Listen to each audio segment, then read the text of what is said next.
I call to order the Monroe Public Schools Board of Education meeting. Today is Tuesday, August 27th, 2024. The time is 7:03. Jamie, could we have roll call, please? Yes, Dr. Berry. Here. Mr. Heck. Here. Mrs. Myers. Here. Mr. Van Washenova. Here. Mrs. Vincent. Here. Mrs. Williams. Here. Mr. Zimmerman. Here. Could we stand for the pledge, please?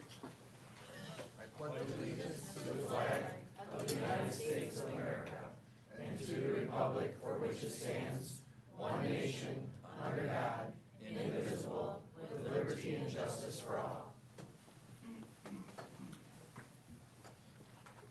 Before we begin, as a reminder, if you wish to address the board for public commentary, please make sure to fill out the public commentary forms located on the table back by the door. Once you have filled that out, then you can submit those to Jamie here at the end of the table. Superintendent Shaw, are there any additions or deletions to the agenda this evening? There are none. Okay, as there are none, could we get a motion for our agenda? I move to approve the agenda as presented. Is there support? I'll support. Oh, Jamie, could we have we roll didn't call, please? coordinate that. Dr. Berry. Yes. Mr. Heck. Yes. Mrs. Myers. Yes. Mr. Van Washenova. Yes. Mrs. Vincent. Yes. Mrs. Williams. Yes. Mr. Zimmerman. Yes, and the motion passes. We've got our revision and approval, 166. That take it to you? Yep. So for my first superintendent's comment, I just have couple of small items I want to share. So we do have, one of our board members is a lifelong learner, and so I do want to make sure we honor her tonight. And so she is going to get 4 certificates. So I'm going to share each of the 4 certificates that Mary has received. And so she has received a Certified Board Member Award, Certificate of Achievement, and that is by MASB. CBA, she is CBA certified. Also coming in, Award of Merit for Mary, and Advocacy Specialty Award, followed by our last one was Data Specialty Award. So Mary is a lifelong learner, and anyone that's had her in the classroom probably knows that she is a lifelong learner, and this is proof as a board member. So I want to say thank you to Mary for her passion and being a board member and all the training that she has done with MASB. So thank you very much, Mary.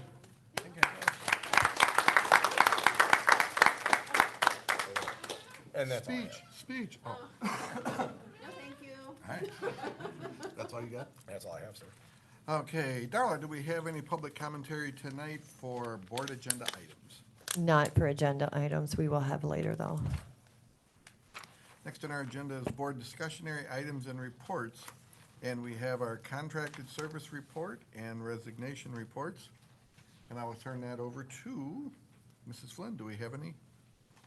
Actually, I don't know if we have any of our teachers that have been granted tenure. I don't. Yes. Oh, well, very good. Yep. Okay, wonderful. Can you stand up, please? Can you tell us who you are and where you teach? And congratulations. Microphone. Come to the mic and Come on up. I was gonna be easy on her and let her stand up singing.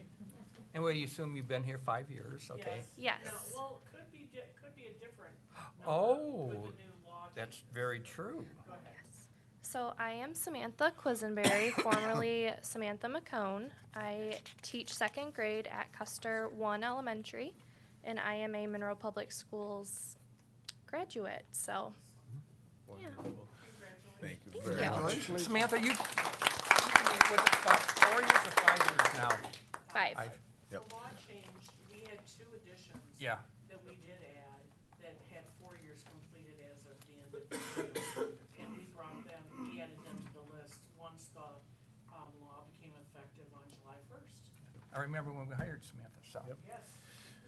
So this isn't board reports, simply because teachers have already met the requirement of probation, either if they transferred in with probation, are receiving tenure after 2 years, or now 5 years in this situation, or others could be 4. And so they've already been granted tenure in the eyes of the state because they've met probation. So congratulations. And so that's why it's just a report to the board. So huge congratulations. But before we go any further, I just want everyone to know, with the rain out there, and this is really the people that are watching live right now, is that we've lost power probably 4 times. Fortunately, we have a generator, it kicks back on. So we'll do everything in our power to get the live stream back up. Okay, but know that if power goes out, we'll kind of just take a little bit of a pause and try and get you guys back on. So that means you would have to come back in. So know that we're dealing with the power outages right now.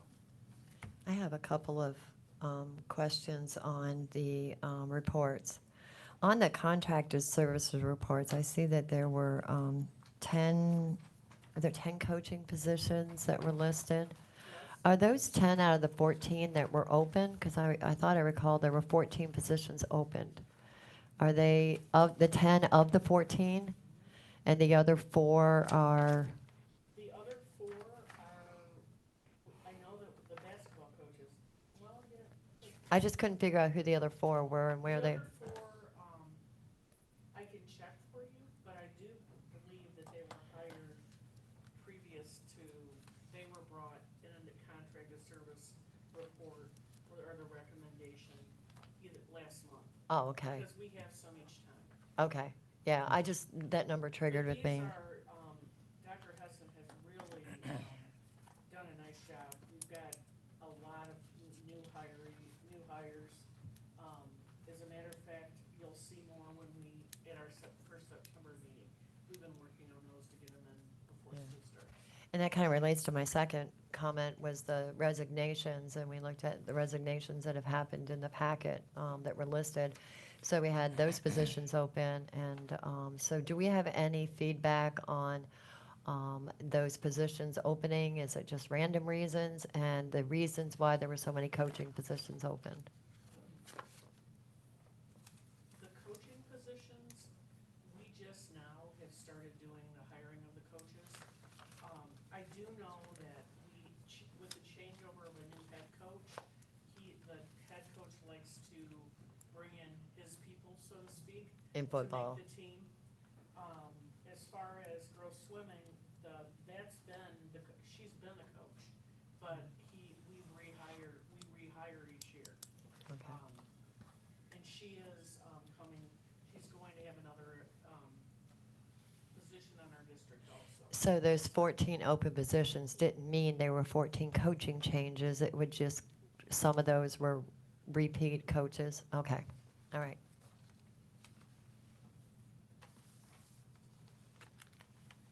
All right, next is our consent agenda items. Are there any items that a board member would like to have moved off consent agenda and moved over to new business?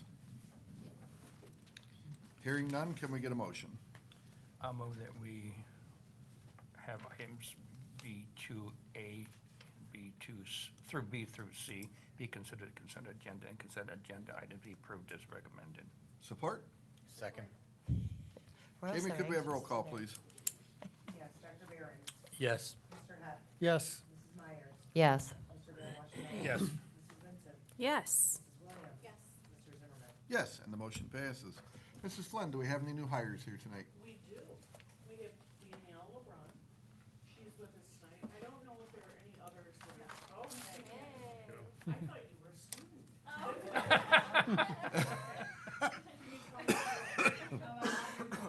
Oh, I have you on my list here. Okay, so what we do with new teachers is Danielle and Audrey. Yeah.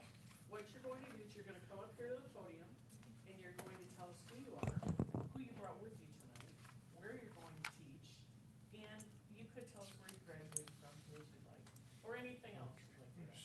Okay? All right, Danielle, I called you first, if you could come on up.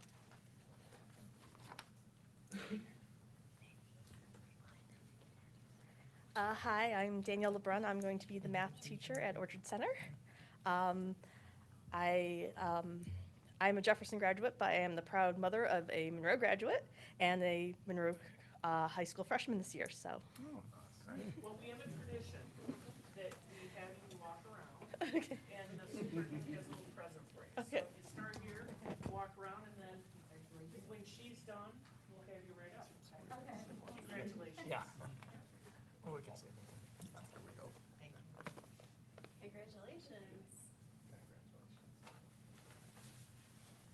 congratulations, and welcome aboard. Congratulations. Congratulations.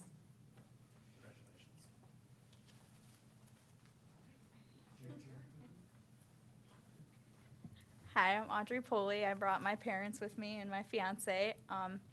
I am going to be a third grade teacher at Raisinville Elementary, and I graduated from Carlson High School.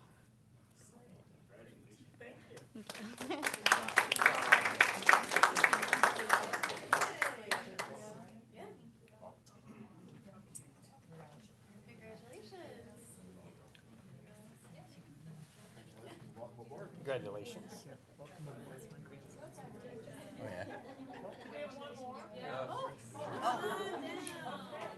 We have one more. Please stand back. All right. Can you tell us who you are? I'm Carrie Cole. I will be teaching 5th grade at Arborwood. Oh, okay. I didn't bring anybody with me today. I didn't realize Oh, it was that's that formal. fine.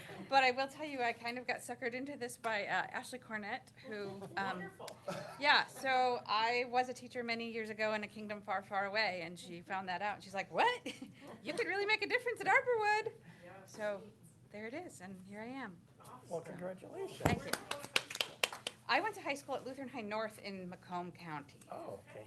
And then I lived in North Carolina and Tennessee, so I bounced around. And you're back in Michigan. Yeah, Congratulations. thank you.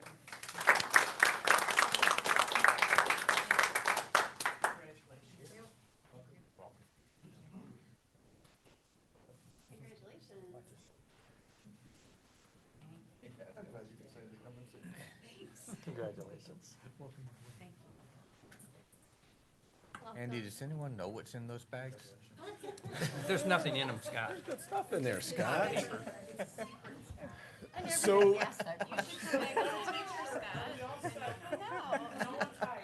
so a big old congratulations to all of our, to our new staff being here, and I gotta say, I am impressed, thank you.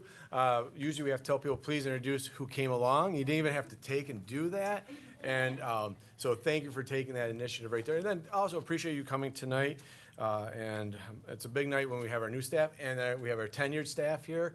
That's a milestone moment, and so we look forward to seeing the three of you in 4 years, being honored by the board for tenure too also. So congratulations on becoming part of our team. And Wendy probably wants to get a photo. She will.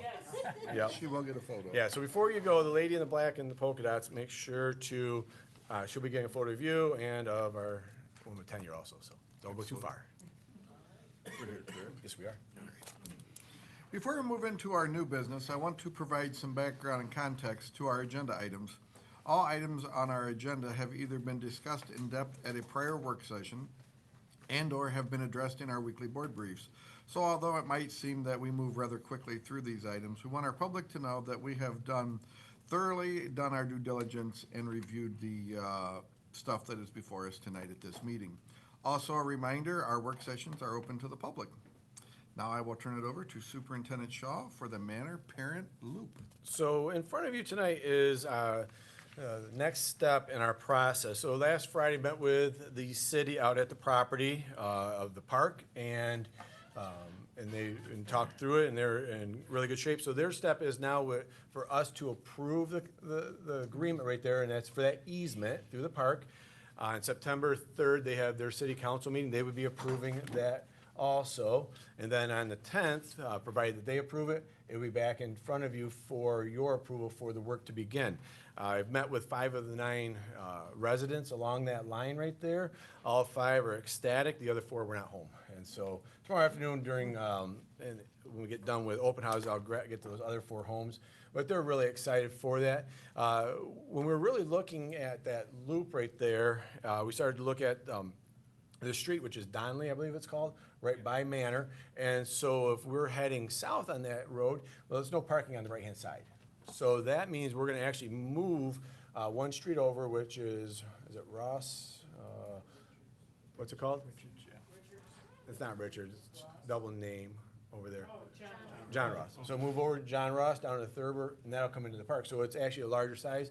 When we communicate to the to our parents about this, they'll be reminded that please do not arrive until after at 3:25 when the gate would open. And if you come in early, don't park in people's driveways. That's, I think, probably my greatest lessons I learned from talking with our community members was people just park in their driveway, get out of their car, go wandering off.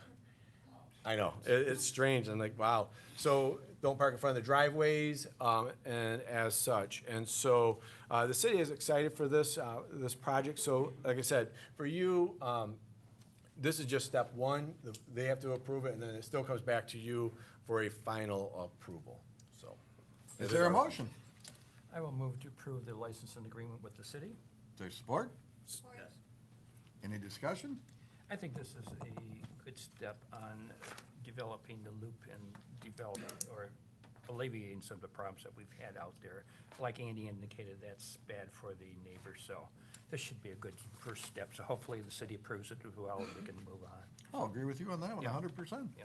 Anyone else? I concur. In the contract, it said it can only be used for student drop-off and pickup. Yep.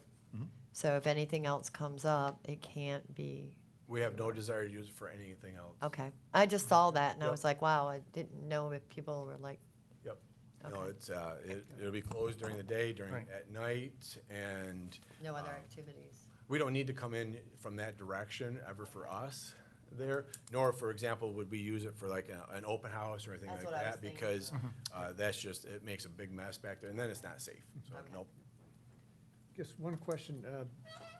In the event of an accident in the loop, how is that going to be handled? See, if somebody has a little fender bender, Yeah. does somebody? Very stop? carefully. And you're putting this out in the universe, why? No, yeah, so it'd be exactly the same way that happened in our parking lot. Okay, We call in city police. see the police, okay. We have roll call, please, Jamie. Yes, Dr. Behrens, Yes. Mr. Head, Yes, Mrs. Myers, Yes, Mr. Van Washington. Yes. Mrs. Vincent. Yes. Mrs. Williams. Mr. Zimmerman. Yes, and the motion passes. That brings us to the 2024 MASB Delegate Assembly. Can we get a motion? I would move to select Mary Vincent, I- our student. I would support that. Okay. Is there anyone else we want to nominate? No one can Okay, compare. hearing none, we're closing the nominees. Can we get a motion as far as, well, no, we already did a motion and support. Jamie, could we have roll call, please? Dr. Behrens, Absolutely, yes. Mr. Head, yes, Mrs. Myers, yes, Mr. Van Washington. Yes. Mrs. Vincent, Yes. Mrs. Williams. Mr. Zimmerman. Yes. And you are our person, Mary. Thank you. And I would also like to take a moment, I know I'm speaking out of turn right now, but, so I'm very excited to represent Monroe Public Schools. I would also like to share with all of you that I have been reappointed to the state level resolutions and bylaws committee again through MASB, so I'll be representing our institution in a broader sense through MASB at a state level committee, so that's going to be fun and exciting as well. Great. That sounds wonderful. All right, that brings us to a reinstatement recommendation on student A. Mr. Malinowski. Thank you, Mr. President. We ask the board to consider the recommendation of the committee to approve reinstatement of student A and move to accept the recommendation of the committee for full reinstatement, or move to reject the recommendation of the committee and conditionally reinstate student A, or move to reject the recommendation of the committee and deny reinstatement of student A. I would move to approve the recommendation of the committee and reinstate student A. support. Any discussion? I think, Tom? Yeah, Yep, we were there today. we were part of that discussion, and I think she's certainly ready to move on. She's ready to come back, I Yeah. agree.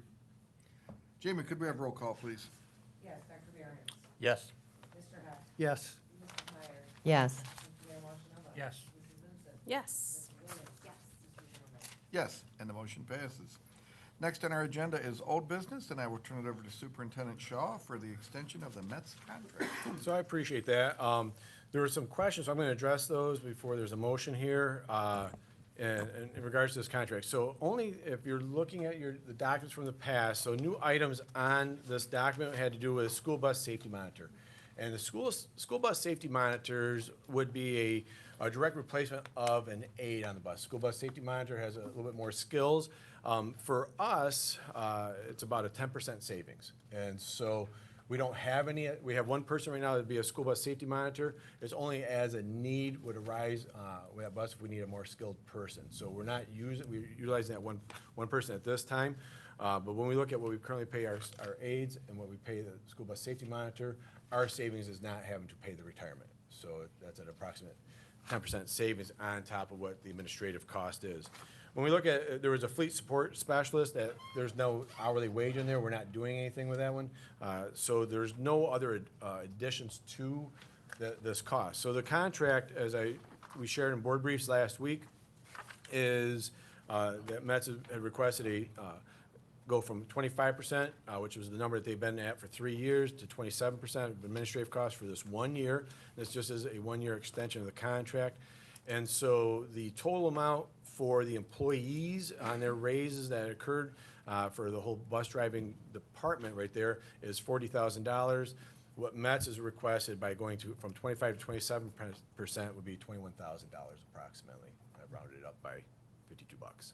So with that, it is our recommendation to the Board of Ed to approve the METS contract. It's just a 1-year extension. With that 27% reflected in this contract.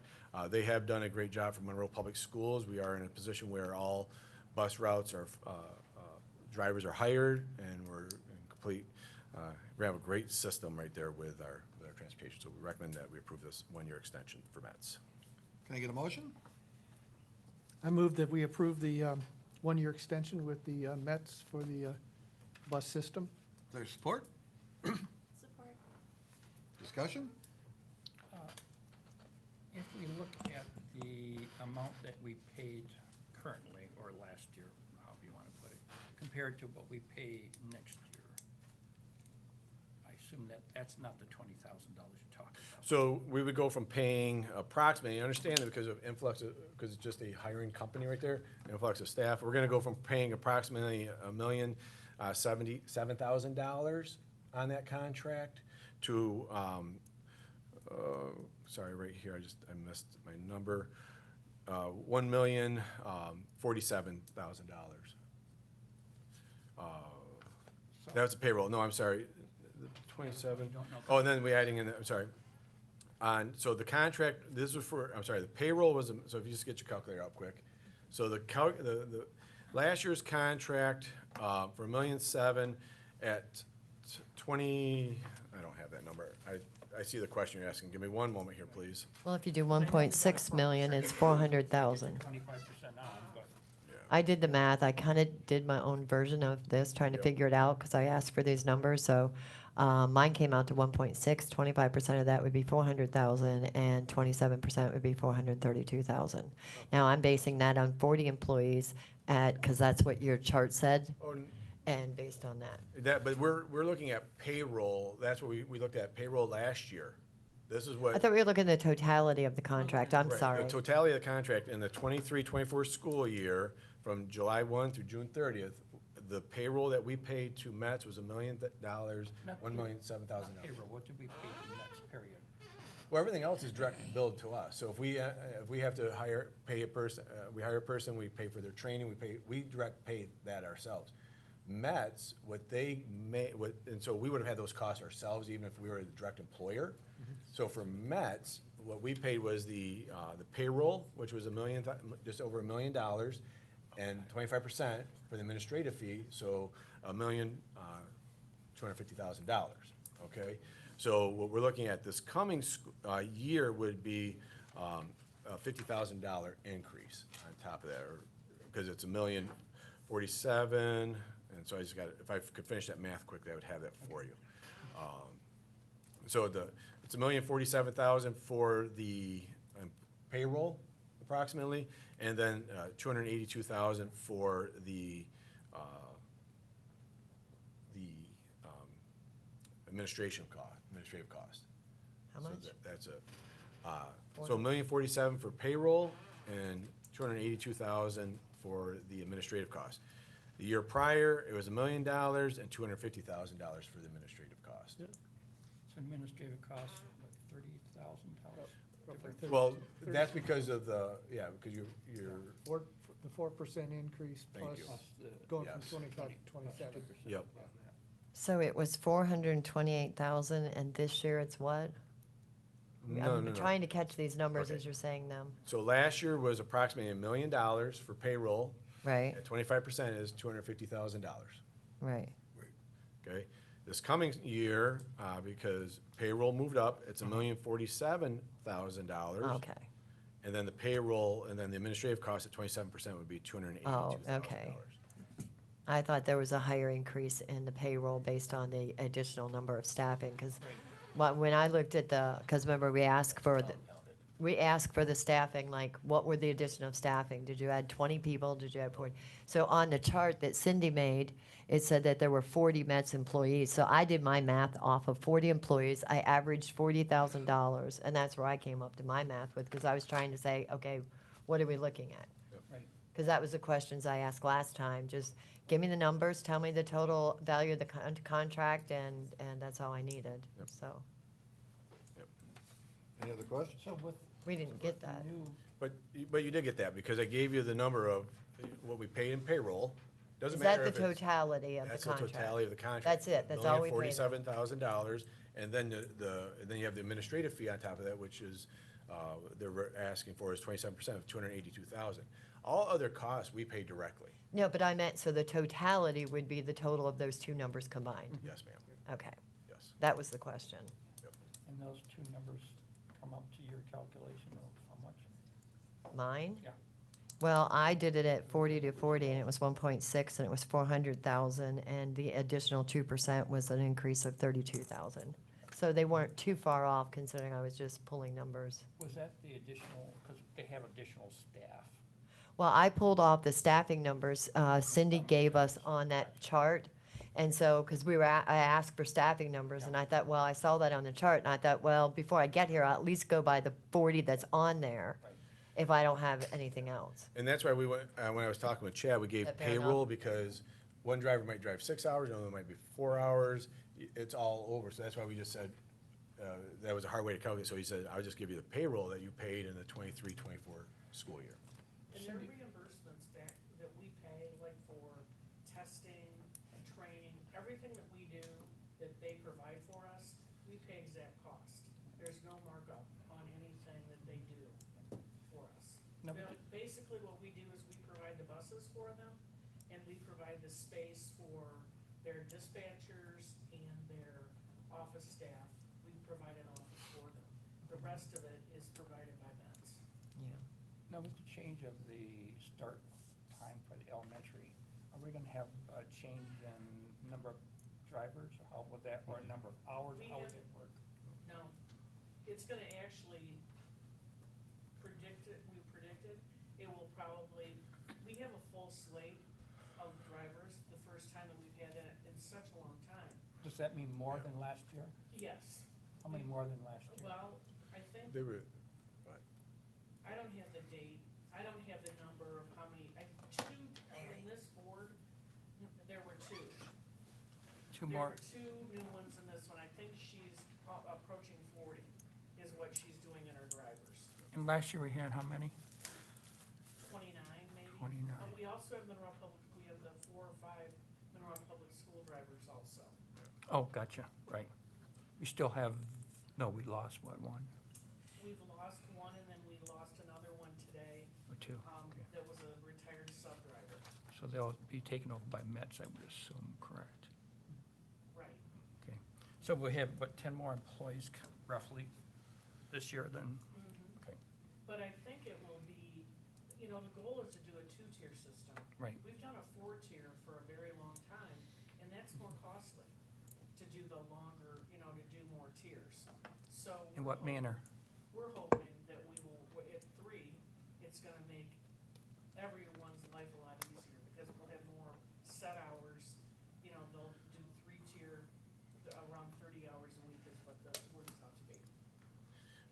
to answer your question, what you're asking for right there was, I think our first bus this year will be able to depart like at 6:15 or 6:20. And last year, like 5:55, our first Well, bus that- was leaving. So that's my when we look at the number of hours, that hours is gonna go down, because we're not gonna, so they're coming in a little bit later in the morning, which also means then in the afternoon, they're gonna be done a little bit earlier. So, number of hours, I don't have that number, but I know it's shrinking only because, like she said, we're able to start later in the morning, which is wonderful, because of having to make a decision on poor weather days. So how much, is that a half an hour per driver? Potentially. And so, but to know exactly, to be able to say, okay, for each driver, how many hours they're gonna have this year. That's one of the nice things about having Metso is we don't have to, there's no guaranteed number of hours, where a lot of other contracts you have like guaranteed 4 hours that a person would drive. I'm just trying to figure out the cost is what I'm trying to figure out. If we got 10 more drivers, if we have half an hour less on each driver, I understand that, but that don't balance out. Correct. I don't have the numbers. Yep. in front of me. I'm sorry, I don't. But I do know it will, I mean, we've had sub-drivers taking, these are people that are actually taking the runs. Plus, we're providing all transportation for field trips, all the athletic events. That's what those extra drivers have been able to afford us. Which then becomes a savings because we're not paying a Right. charter bus. Right. We'll be using. Well, that comes out of, for example, football Oh, no, that's ours. budget. I mean, well, it's all ours eventually. We give them It's general 500 fund. It's million general bucks. fund, but the athletic, the athletic, they have a line item for Right. transportation. We think we're gonna be able to cut that in half. Cut what in half? $1,000 or $100,000? 300,000. Okay, I just don't know the numbers. 300,000. So if you cut, you're going to anticipate cutting 150 off of that. But if this is a fee-for-service model, and I believe that's what we've suggested, that this is most modeled after, and you start having more before-school programs, after-school programs, and all these traveling, how is that going to adjust with the contract if those services are more and they're being utilized more, that fee-for-service, then this isn't a set contract rate, this could potentially go up, right? Well, that's why we don't, If it's a fee-for-service model, it would have to. right, that's why we don't, you were asking for, that's why in my communication to you, this is the approximate number, because you're exactly right, that with our after-school program, before, there's a lot of fluctuation happens. But remember too, a lot of that gets paid out of grants there. When we moved to Mets, and some of you were part of this, and we were really trying to just save more money. And so the one question came about is like, so if we had everyone as our own drivers, what would that be? It's an automatic 10% more because of the retirement cost. Because of the administrative cost, then you throw the retirement fee on top of that. It'll be about 10% more. Well, it could be. But I guess what I'm trying to figure out is, what are we, as far as monetarily, what are we exposing ourselves to? I mean, how much money are we exposing ourselves to is what I'm trying to get at, and it seems like we don't really have an answer. So we know that in the 23-24 year, our exposure was $1.2 million, okay? But this year, we're gonna be using them more, correct? And we're gonna have more drivers, and even though they work half an hour less. But how does that, what does that have to do with the Mets contracts? We're Because providing I the wanna, busing. if I'm gonna say, I'm gonna approve Mets for 10 million bucks, I wanna know that. If I'm gonna approve for 1 million, I wanna know that, because we have a limited amount of money. So if I don't know how much money I'm exposing this district to, I mean, how can I really So intelligently? what I can guarantee is that if we don't approve and we take it on ourselves, you're gonna automatically move your contract up 10%. Oh, I don't know that. That's But what you I'm do, trying to because figure out. the retirement cost is 38%. Well, that's what I don't know. I mean, if that's the only factor, that's correct. But I don't know the time that they're gonna spend. I don't know the impact that the two routes are having. I mean, there's a lot of unanswered questions. I just wanna know how much money are we exposing ourselves to? I mean, and if we have Mets, I mean, are the organizations gonna say, hey, we have unlimited transportation here, let's use it for X, let's use it for Y? Yeah, so like for regular field trips, those that get paid, PTA and other mechanisms pay for student field trips during the school day. Athletics gets paid out of general fund unless there's But something you special. said it's our money, but that's what, go Right. ahead. Yeah, and so, but that's all part of being in transportation business. Again, at the end of the day, as a Board of Ed, transportation is a luxury, it's not a requirement in schools. And so, To a certain extent. so it's not one of those We things. don't have students there, that's no longer a luxury. Well, that's my point. Well, So, unfortunately, if you have offered it before, you have to offer it again, but. yeah.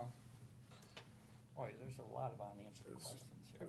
I guess the way I look at it, at the end of the day, you're gonna have the same number of drivers, whether you have them as direct employees or have them as Mets, doing the same number of hours, according to Andy, without the retirement costs.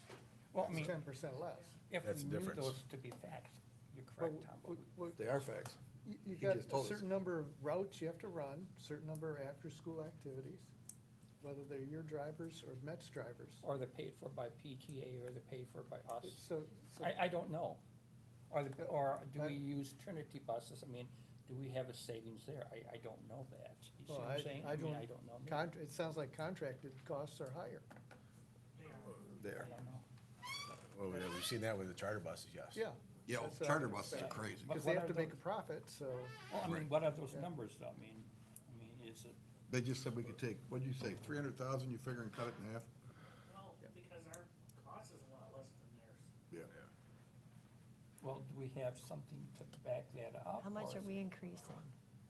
What's this year cost again? Well, that's what I'm trying to figure out, Darrell. I don't know. I mean, if it's just 30,000, I'm not too worried about I it. think I know it, and then I listen to the conversation, and then I'm like, okay, maybe I'm not getting it. And in reality, all What's our I was total looking number? for $80,000. was during the work Going up session, $80,000. give me the information, so when I It's vote, I 30,000 know what I'm is the voting net for. Cost increase, and Right. there's the 4%. The 40, We got right. for multiple that. conversations So, going on. yeah.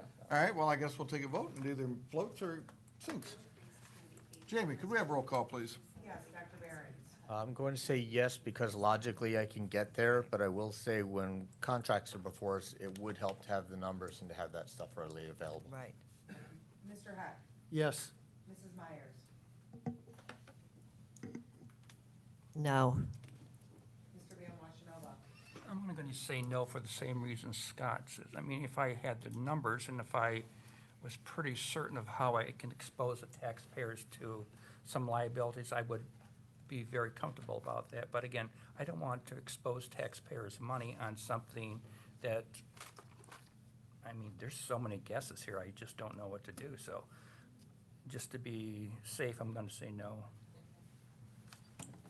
Vincent, Yes. Mrs. Williams. Yes. Mr. Zimmerman. Yes, and I'll say yes because I trust the people that is bringing the proposals in front of us. My And the no motion vote passes. my no vote does not mean that I don't trust the people that are making the proposal. My no vote is because I requested information and I did not feel like I sufficiently received that information, and There that's you why go. I voted no. Okay, I also requested information I didn't receive, but I mean, that could have been, if we could have answered those, that would have really helped us, but it is what it is. that brings us to the ratification of the bus driver's contract. Mrs. Flynn? Yes, tonight we're asking the board to ratify the master agreement for July 1st, 2024 through June 30th, 2026 between the Monroe Bus Drivers and the Monroe Board of Education effective July 1st, 2024. The ask was that we remove, we're going to remove the probationary period, and it was requested by a board member that we add that back. And that is no longer on the TA that we proposed tonight that we're showing you. And we're asking the board to approve this TA as it sits. So just to summarize it, this is what we're voting on, the PE that was just handed out, correct? That has your name in, The TA that I'm giving you Right. is the removal of the probationary period. correct? And without the language. Exactly. I will move to approve the bus driver contract. Is there support? So, Discussion? Do we have 4, 5, 4. 4? Four. Thank you for doing that work. Thank you, yeah. Could we have roll call, please, Jamie? Dr. Behrens, Yes. Mr. Heck, Yes. Mrs. Myers, Yes. Mr. Van Washenova. Yes. Mrs. Vincent, Yes. Mrs. Williams. Mr. Zimmerman. Yes, and the motion passes. That brings us to superintendent comments. Superintendent Shaw. All right. So welcome back here. Quickly, I'm just going to, one that everyone's saying, are looking. Generally, I'm not in a t-shirt, okay? I'm going to explain that this morning when I got out of my car and going into the high school, get in the back seat, my hand hits the coffee pot, or the coffee mug, and white shirt, was collared, yeah, it's all coffee. But it actually works out perfect because when we launched our, this year, we're always trying to think about a theme. And last year was about unification, and this year is about the idea of Monroe being one more. So we talked to people today about the idea of around one more time. So we think about like, hey, can you do this for me one more time? Even though we may have asked this child 25 times in the last 10 minutes to stop doing this, one more time. And so if you look right here, you're gonna see one and then more. And so I appreciate Wendy for coming up with this idea a few weeks ago. She sent it to me, then on the back, it has a slogan on it. And so we're just appreciative of that there. And so it's an exciting time. And so today's opening session, we had, it wasn't like our normal where we have everyone in the auditorium. We had to live stream it into the classrooms. But with that, though, I'm going to verbally say it again out loud for everyone to catch. The high school will be open on Tuesday. Kids will be in the building on Tuesday. It's just not as ideally done as we would like to see it. So we're hoping that as this week continues to progress, that more rooms become available. I know we're at a spot right now where the hallways that are down like in the CT area and our music area, the tile is being laid. The last step is they've got to wax it, okay, before that it went on. But you can't, it's one of those items that's in progress right there. But everything should be we'll have these people, everyone out of there, so we can go to class. So no, and when people have been asking, like it got brought up one time about the idea of virtual education, and all straight honesty, and talking with our tech director, we've had 0 conversations there because you don't put negativity out in the world, right, Tom? About accidents there. And so we haven't had a conversation there because our CM, our construction management company, came right out about 3 weeks ago, says we'll be able to have school, okay? It's just not at the pace where it can be open, where people can get in there and go and look around at this very moment in time. Open houses are tomorrow night, and over at Orchard and at the middle school begin at 4:30. And then at 5:30, the elementary open houses will be going. This Friday is our first football game, which is unique. Monroe has theirs always on Friday, so they keep it in that manner right there. A lot of other schools, especially on Labor Day weekend, will open up on Thursday to provide that longer weekend, but we go there. And as I just stated a few moments ago, we will have school on Tuesday, and kids will be in the high school. As was alluded to a little bit ago, we are thrilled for the idea and that we're able to get to a common start time of 8:38 for all of our elementaries. So that is a major, major milestone. So it was wonderful seeing all the staff in our buildings today out there at the high school. And then lastly, because I want to make sure to publicly put this out there, a big thank you to my cabinet for all that they did getting us ready for this school year. A lot goes into it. And then a big shout out to our custodial company, a shout out to our maintenance guys for all of their hard work, and our tech department. Some major hours, especially when you think about all the tech that gets removed from the high school, has to get reinstalled. And so it's been a big, big lift right there. And I know that those 2 departments are ready for this Friday to come. And so big thing to them. So that's all I have tonight, sir. So the high school will start on Tuesday? Hey, I want to make sure everybody hears this and they know it, okay? All right, I just wanted to make sure. We're having school. Starting on time. We are All having right, that brings school. us to public commentary. Any topic? Darla? We have several people for public commentary. I just kind of let you know how things go. This don't even sound like it's on. Is it? It's on. Okay, hopefully you can hear me. The time allocated for public comments is 3 minutes. We're glad you're here, and I know 3 minutes seems super fast, but that's the way we set things up. I will give you a time element, so I will give you a countdown to kind of keep yourself on schedule and let you know. We're happy that you're here, but we can't comment on responses right now because they usually require more in-depth investigation into things and kind of put the topics together. So we will reach out to you. Andy does at the next board meeting. He'll give a rundown of everybody that's comments, and he'll give his response to those as he's been doing lately. So we're gonna go ahead and get started, and, oh, the first one is Tricia Neto. Sorry. She just, I know her. Somebody had to be first. Somebody's always got to be first. Yeah, I didn't even look at names, so. So you want me to say my name Yeah, again? So go my name ahead. is Tricia Netto. I live in Monroe Public Schools District, right behind Custer School. I know this is kind of early. You guys haven't gotten there yet. You're still working on the Manor parent loop, but I've heard some discussion about the Custer parent loop. And I hear that the part of the discussion is going to be run right past the homes, right on Lincoln, right past Lincoln. I don't actually live right there. I live on Lincoln, a few houses down, but I guess one of my concerns, if you guys are thinking about that, is it's gonna, be behind many homes, but you're gonna have to remove the playground. It's gonna go through the cross-through that comes into our neighborhood and the walking path. But the other concern I have is people are gonna notice the walk-through and then wanna come to our neighborhood and pick up their kids over there. That happens now, that there's some cars there waiting, which I think it affects those who are right there. But I think more would show up if you guys considered that current discussion you've had. I've seen one plan of it. So I think Custer property is pretty large, and you guys have a kind of a unique opportunity to not put it there. If you're in the discussion phase, if you can consider that, I think that's all I have to say. Thank you. All right, thank you.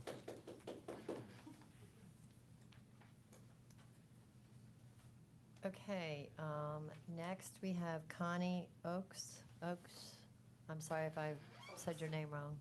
So we'll go ahead and do the 3 minutes. You can get started when you're ready. Okay, my name is Connie Oakes, and I do live on Lincoln, and my backyard is Custer School. Obviously, I'm very upset that this idea has been brought out, but the residents haven't been talked to.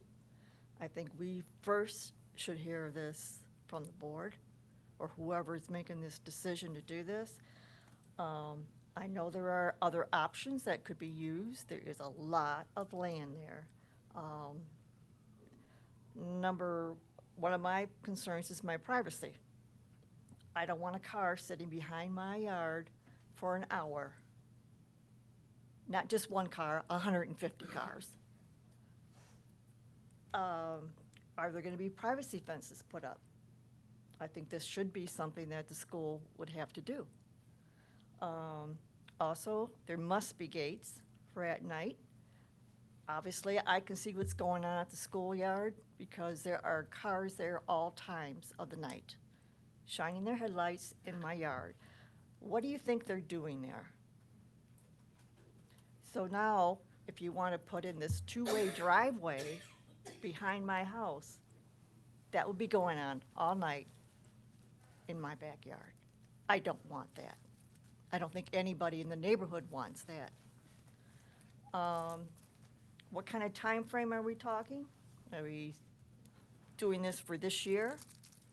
Are there going to be crossing guards? Because there is a access to Lincoln, actually 2 doors down from me. You're going to expect these kids to walk across 2 lanes of moving cars? It's just, it seems ridiculous that this is the only option we've heard of. If there are more, great, but let's have some involvement with the neighborhood. We are concerned about privacy. We're concerned about the number of traffic. Currently, people are lined up on Lincoln Road already, waiting for the kids to come across the crosswalk. Do you don't think anybody else is going to find this out and do it also? So pretty much, I think a little more public information would go a long way. Thank you. Thank you.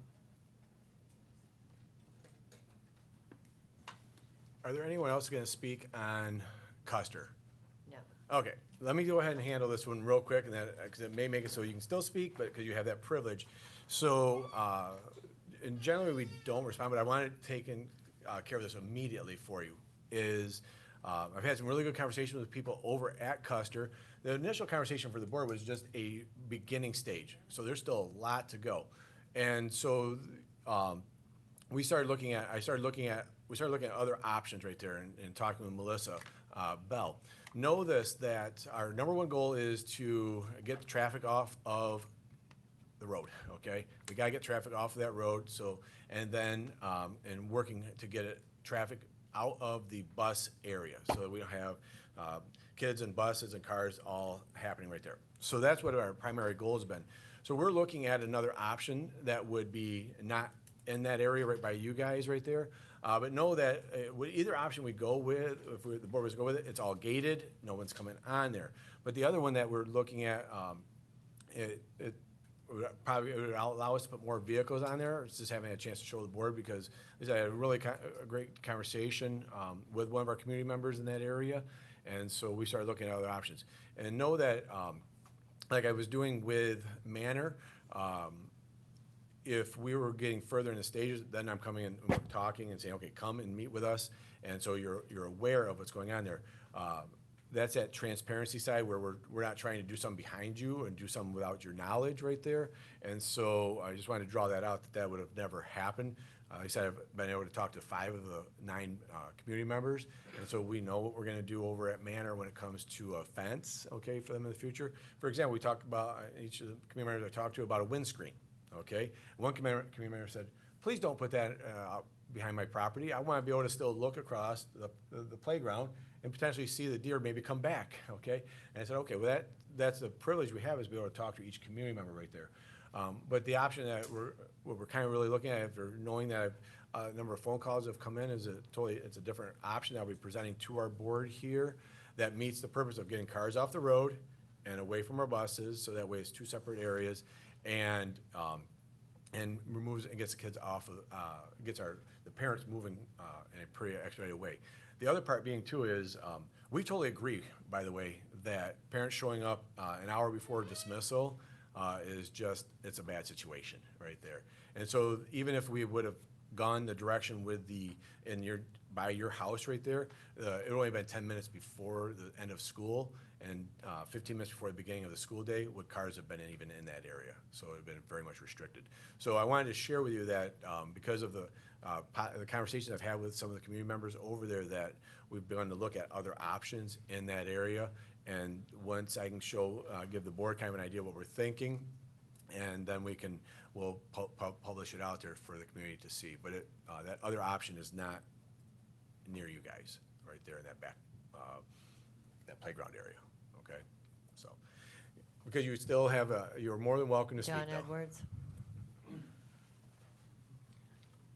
My name is John Edwards. I live on Lincoln.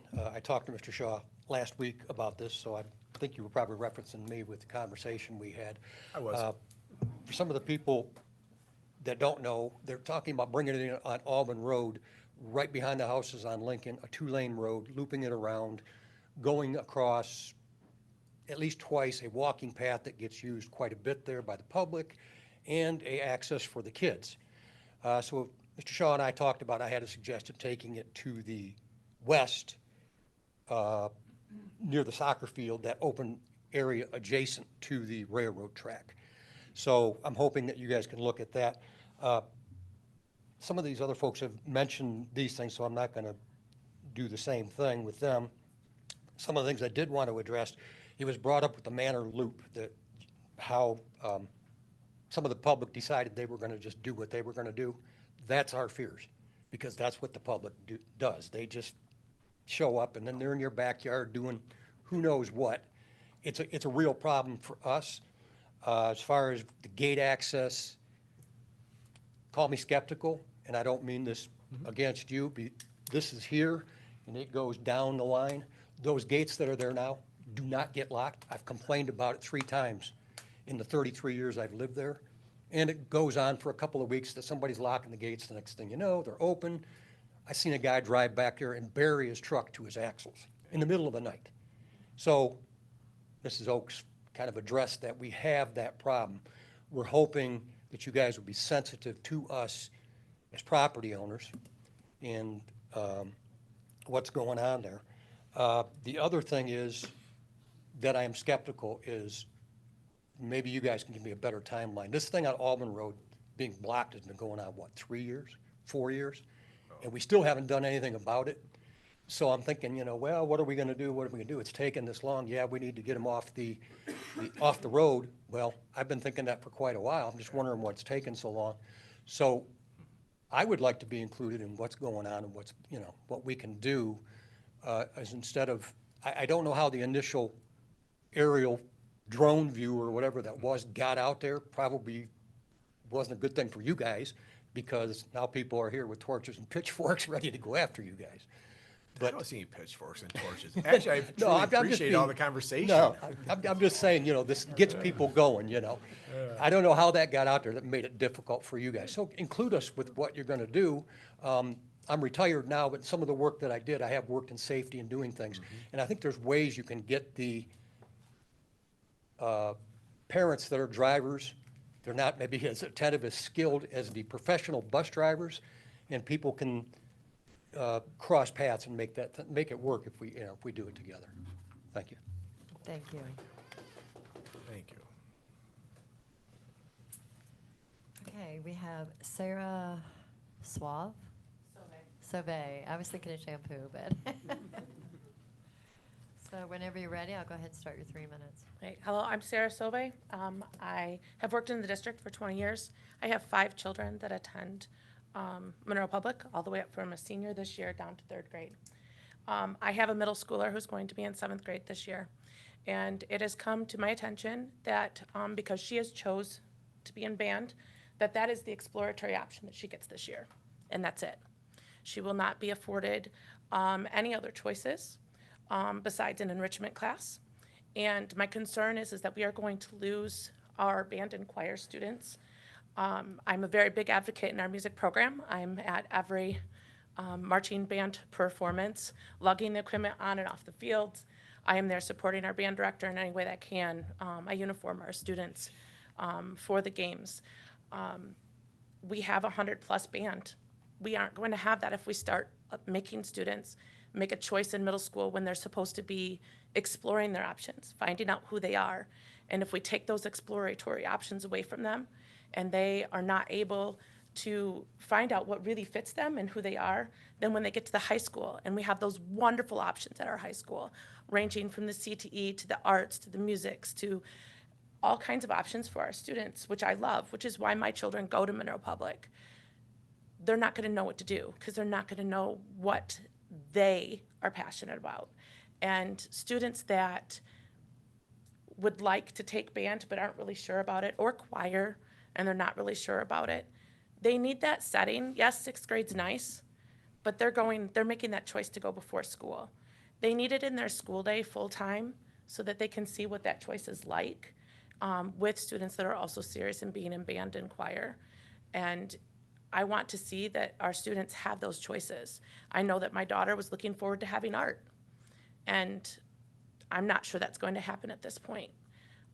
And that makes me sad that she, and along with every other student, could lose that potential opportunity to explore other areas, because music is very important. It creates extra connections in our brains. It helps our kids with math and with reading, and we need that program. And we need these kids to be in those programs, but we also need them to have those other things in their lives so that they can be well balanced and become lifelong learners. Thank you. Thank you. Well, since we violated protocol on the other questions, do we want to give any response to this? So I actually see our middle school principal right here. That's why I'm given an opportunity. Yeah. So it's a great time just to, because I think we have one other, or is anyone else speaking on the middle have school? One more, and yes. Okay.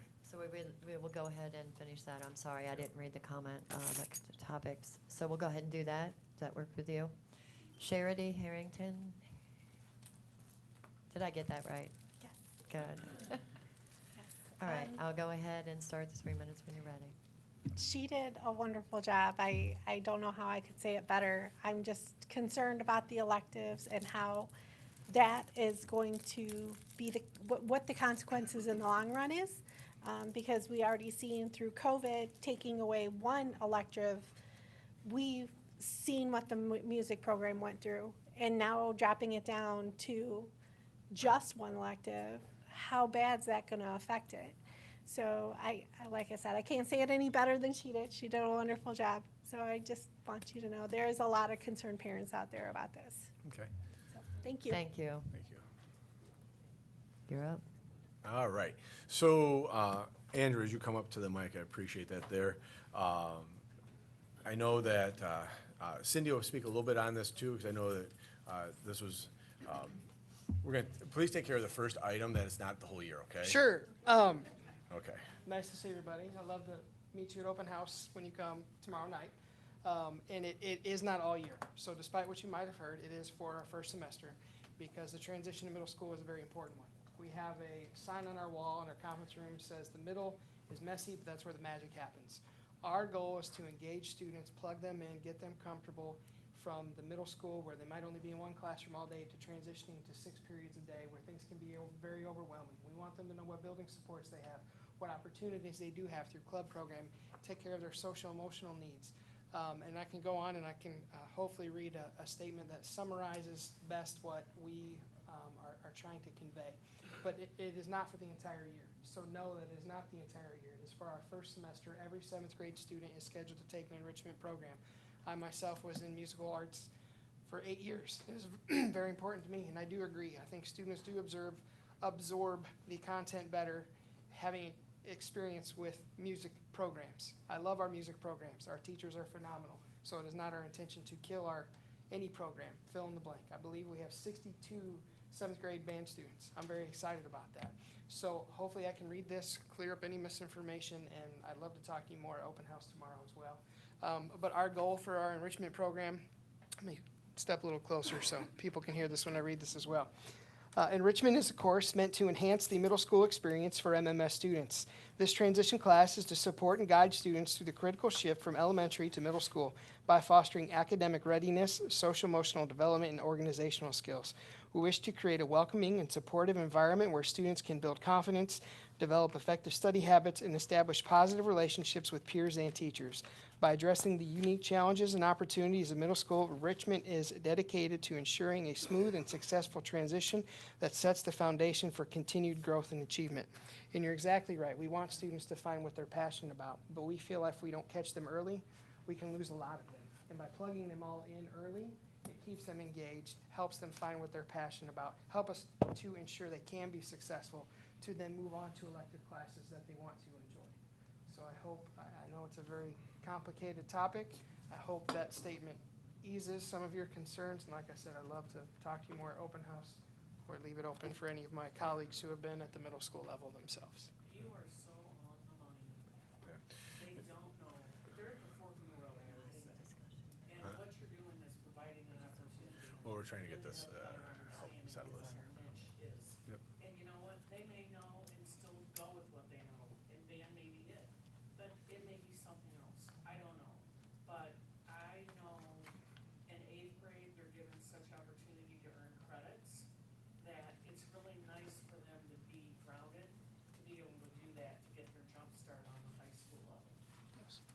And this isn't preventing their, I don't know what the right word, graduation track or anything like that.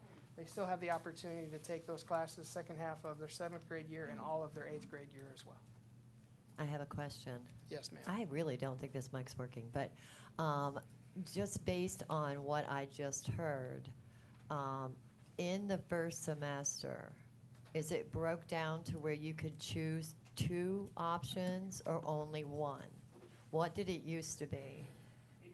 That's what I was wondering. So you could, I was just reading her fingers.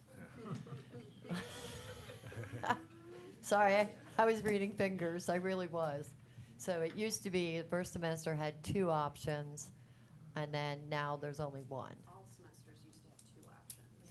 I didn't know that changed. So I'm just catching up, obviously. When I was there, we had the 2 options.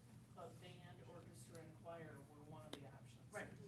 That was exactly the way it was. And I really felt that enrichment, I knew once I used iReady, which we did through MTSS, I knew that I needed a concentrated way, and I believe, Carrie, you were there then.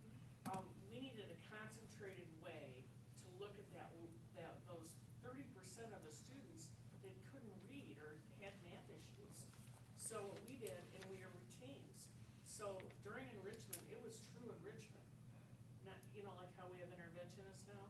I had two teachers that just taught intervention, and they had a caseload that they worked with. And it changed every 9 weeks. So if I'm catching up, I don't know why I'm re-talking into this, it's annoying me. But if I'm catching up, instead of giving what she has suggested as another option, they now were given one option and enrichment.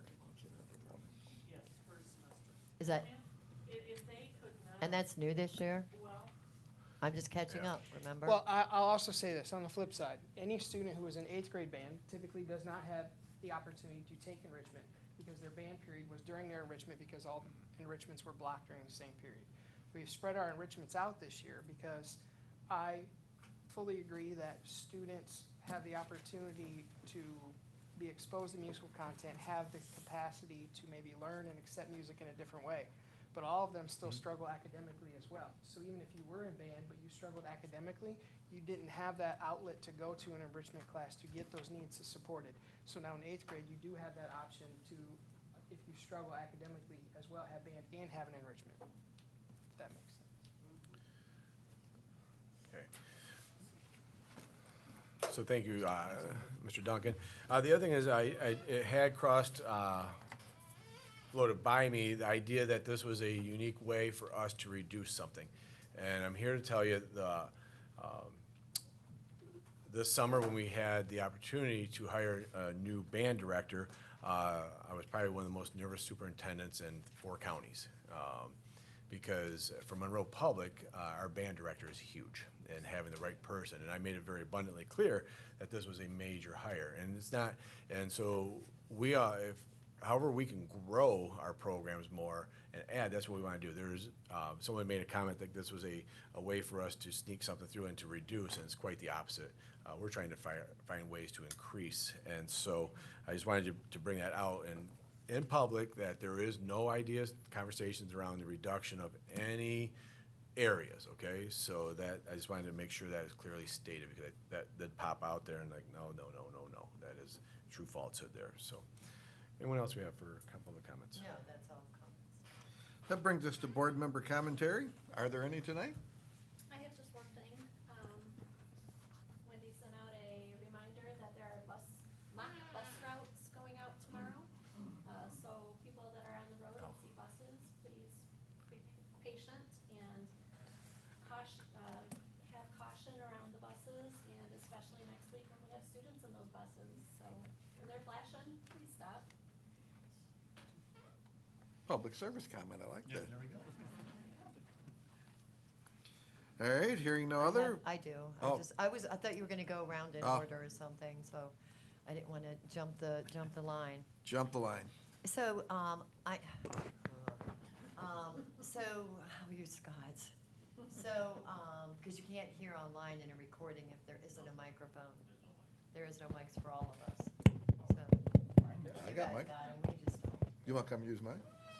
Well, I'm just saying, I'm just putting it out there, that it's very difficult. Yeah. So anyway, there's fundraisers going out, which we're all very aware of, and one of them caught my attention because it said it was football. And it said it was for maintaining fields and equipment and feeding the players before games.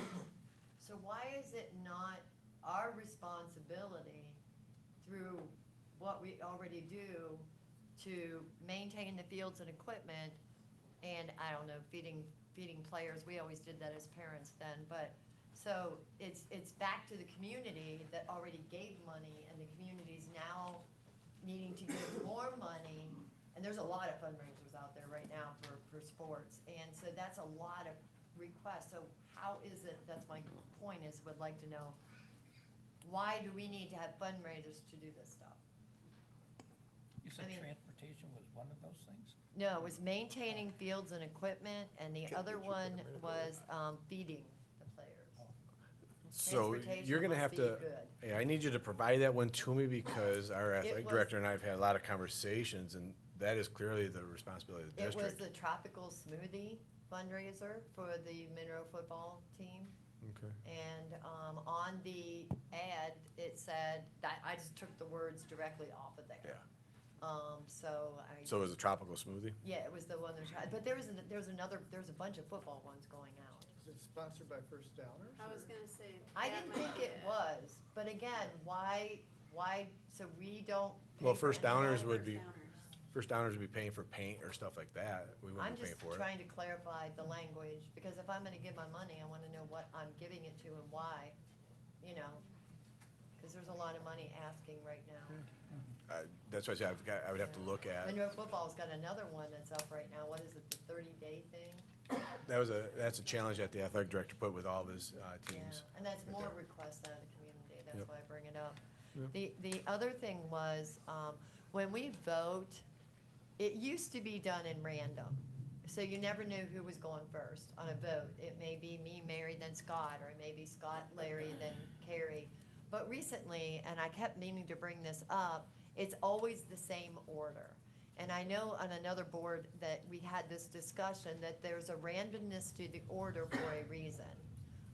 So that way, I don't know, my understanding was that's the way it used to always be done here, and now it seems to be the exact same order. So I'm gonna ask if we can address that and look at that and making that back to a random rather than a set order of how it's done. I think how we used to do it is we used to do alphabetical order, starting with. A and Yeah, then. yeah, and then the next one we drop down and Second then we start person. the Yeah, second. it used to be a more random Right. mix. It wasn't always Yeah. the exact same Number order in the rotation. exact same Rotation, way. yeah. And so that would be my suggestion, if we can random that up some more, so that, That's probably a good idea. that is all on my empty mind. Anyone else? I would just comment, I too admire Andy's dress. Yeah. And I think that shirt looks really well on him. I It's really killing do. me right now, Larry. It It is, because But he looks It's- good. It looks I good. appreciate that, Larry, but it's a t-shirt tonight. It The doesn't second work. thing I would have is that, I understand we lost the IB ranking at Raisinville, is that correct, or? Yes, We lost, we're no longer an I- international baccalaureate Yeah, school. they still are doing so last year, Scott and I worked through this, and so we brought that up, it was about 10 months ago, 8 months ago. And so they're still carrying the same practices though. So if you walk in, you're gonna still see the exact same language being used. It's just not the IB side of it. The rationale behind that was, we can still use all those same materials, we're just not jumping through all the hoops. And so they're still doing everything that, when it comes to IB. So if you look at the, We can't use the logo, we can't Right. use we're not certified Yep. an IB school anymore. I thought that used to be a big draw. It was a big deal yeah. going through that process, cause Yep. I was there when we were in the application process, the accreditation process, when we got the accreditation, and then when we had to do our reapplication process, Yeah. is when I got out. I should probably turn this on. Good luck. So, from what I understand, hello? So, from what I understand, it is an incredibly costly program to maintain. And when we were looking at, and like you can jump in and correct if You're I'm fine. incorrect. Looking at the data for the number of students we were pulling into the school, it wasn't cost effective to maintain the certification and maintain that distinction. The school's full. If you, the other way you look at it, the school's already full. Sadly, though, what it also though begins to create is that perpetual have-nots. So if we have a building that's an IB building right there, and we're just pushing for that, and so then all of our buildings should be IB, or they should be this. And so there's that. But when we look at Raisinville's full. I mean, those classes are full, and so we don't have the designation, but they're still following the protocols and the language that IB uses. Didn't you discuss something about the effect it was having on the other schools' persona, like the fact that Well, that's that what I was just- specialized, and the other schools then weren't considered? But we had everyone, like, Manor was Leader and Me. Yep. Right. And then Waterloo, I forgot what that was. We all had, they all had They did, special. they were, STEAM. Did we lose them all? or- Nope. No. No. So another component is international baccalaureate schools aren't meant to be a standalone program. They're meant to be feeder schools into larger programs. Okay. So Raisinville was a primary year program and it's meant to go into their secondary program. And then a lot of college institutions will actually take international baccalaureate credit at higher institutions. Like it's transfer credit essentially, like AP tests would be. So because we were using Raisinville as a standalone unit, we didn't have that contiguous process to get our students to an Ivy high school. Okay, I see, okay. Because I know when we first approved it, I remember that, it was a big deal. Yeah. It was. Yeah. It was a It was a lot of work. Maybe it's not worth it. Tom, you got anything? No. Scott? All right, I'm going to, we need to get a motion to go into closed session. So moved. Support. No disciplinary actions? Yep. Roll call, please, Jamie. Yes. Mrs. Williams. Yes. Mr. Vincent. Yes. Mr. Van Washington. Yes. Mrs. Myers. Yes. Mr. Head. Yes. Dr. Barron. Yes. Mr. Zimmerman. Yes. That's a random. Noted, noted, Jamie. All right, so at this point, we'll ask everybody to leave the boardroom. I know, We had a spike. We had a spike or something. Yeah. So Tex may have fun figuring it out. Thank you, everybody, for coming. I'm going to turn this part of the meeting over to Mr. Van Wastenova because I have 6 parking lots flooding up in Canton because we have no power. Looks like you got a long night, sir. Well, if I could just get somebody to go out there and, but I'm scared to death that thing, yeah. Boy, you're dry. Yeah, well, if I had 275, I can be up there in 30 minutes. Don't be too sure. 275 was kind of plugged out. Oh, was it? Yeah, now maybe it's